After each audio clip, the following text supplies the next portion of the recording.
የአንድ ወጣት ተሞክሮ ወደ እናንተ እናደርሳለን። በህይወት መንገድ ላይ የሚያጋጥሙ ሁነቶች ለአዳዲስ ግኝቶችና ስራ ፈጠራዎች ምክንያት ሲሆኑ ይስተዋላል። የዛሬዋ ባለ ታሪካችን ልጇ የለውዝ ቅቤ አለርጂክ በመሆኑ ምክንያት ሰሊጥን በመፍጨት በአማራጭነት መስጠት እንደጀመረች ትናገራለች። ታዲያ በጊዜ ሂደት በርካታ የጤና በረከት እንዳለው በመረዳቷ ህጋዊ ፍቃድ በማውጣት የሰሊጥ ቅቤና ፓውደር በማምረት ለገበያ በማቅረብ ላይ ትገኛለች። እስኪ ዝርዝሩን ከራሷ አንደበት እንከታተልና እንመለሳለን።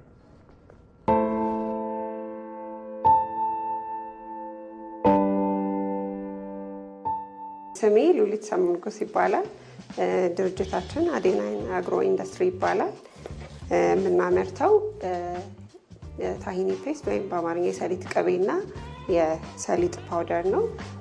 ሲጀምር በቢዝነስ ይሆናል ብዬ ሳይሆን የጀመርኩት አንዱ ልጅ አለርጂ ስለነበረበት የፒናት አለርጂ ለሱ እየበላ ስለሚያስቸግረኝ አለርጂም ስለሚያስቸግረው እሱን የሚተካ ምርት ስፈልግ በከለርም በጣም ትንሽ ስለሚቀራረብ ሰሊጡን እያዘጋጀሁኝ በፒናቱ ፋንታ በለውዝ ቅቤ ፋንታ እቃ ውስጥ እዛው የሚያውቀው እቃ ውስጥ እየከተትኩኝ እየሰጠሁት ቆየው። በተደጋጋሚ መጠቀም ጀመርን ማለት ነው ወደ 7 ዓመት አካባቢ። ስለዚህ ማዘጋጀቱ ስለሚደክም መልቀሙ ንጹህ ሰሊጥ ማግኘቱ አጥቦ አድርቆ ማዘጋጀት እና ደግሞ ለረጅም ጊዜ ማቆየት ስለሚደክም እንዴት ለረጅም ጊዜ ማቆያ ዘዴ ብዬ ደግሞ ሳነብ ዓለም ላይ ታሂኒ እንደሚባልና በጣም በትልቅ እንደሚበላ ሰሊጦቹ ደግሞ ከኛ ጋር እንደሚሄዱ አነበብኩኝ። ተለቅሞ ሶፍት ተደርጎ ያለቀለትን ነው የምናመጣው። ከዛ ግን እዚህ ደግሞ በድጋሚ ይለቀማል። ከዛ ይታጠብና አድርቀን ተቆልቶ ከዛ ቀዝቅዞ ይፈጫል በሁለት አይነት መልኩ። ይሄኛው ፔስት ሆኖ ማለት ነው ልክ እንደ ለውዝ ቅቤ ሆኖ በቅቤ ደረጃ እናመርተዋለን። ይሄኛውን ደግሞ ኖርማሊ ብዙ ሀገር የለም ከጃፓን አዳፕት ያደረጉት ጃፓኖች ፓውደር በጣም ስለሚጠቀሙ ይሄኛውን ደግሞ በፓውደር መልክ እናዘጋጃለን። ይሄ እንግዲህ ሰሊጥ ድሮ አያቶቻችን ብዙ ሰው እንደዛ ነው የሚለኝ አያቶቼ በቂጣ ምናምን እንበላ ነበር ነው የሚሉት። ኢንተርናሽናል ዲሾች ላይ ህሙስ የሚድል ኢስት ህሙስ የሚባለው ምግብ ላይ እንደ አንድ መስሪያ ይሆናል።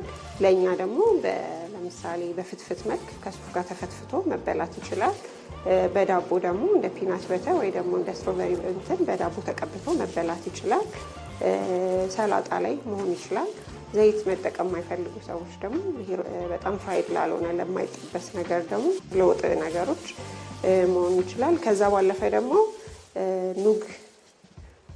ኑግ ምናምን እንደምንጠቀመው ለሻይ በደንብ ሻይ ተፈልቶ ለጉንፋን ከማር ጋር ልክ ድሮ ኑግ ስንጠጣ እንደነበረው በጣም ቅባት ያለው ስለሆነ እንደ ሽሮፕ ለጉንፋን ሂል ያደርጋል ማለት ነው።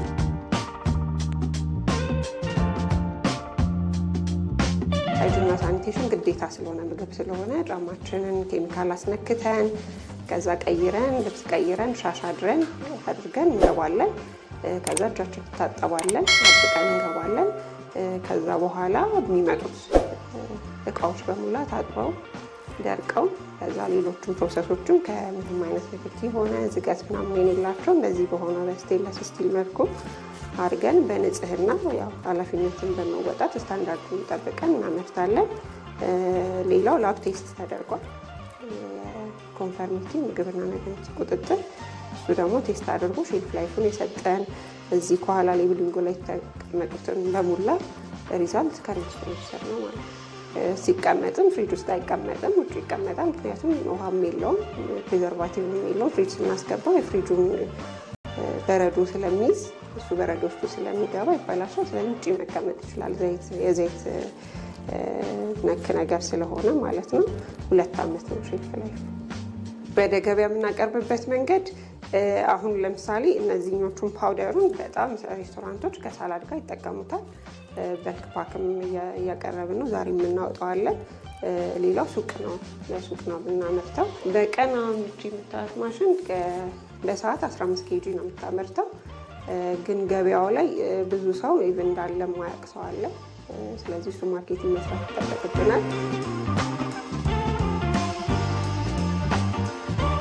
በትልቅ በኢንዱስትሪያል ሌበር አምርተን ኤክስፖርት ማድረግ ለሀገራችን ዶላር ማምጣት፣ ፎሬን ከረንሲ ማጠናከር፣ ሌሎች ፕሮዳክቶችንም የመጨመር እቅድ አለ።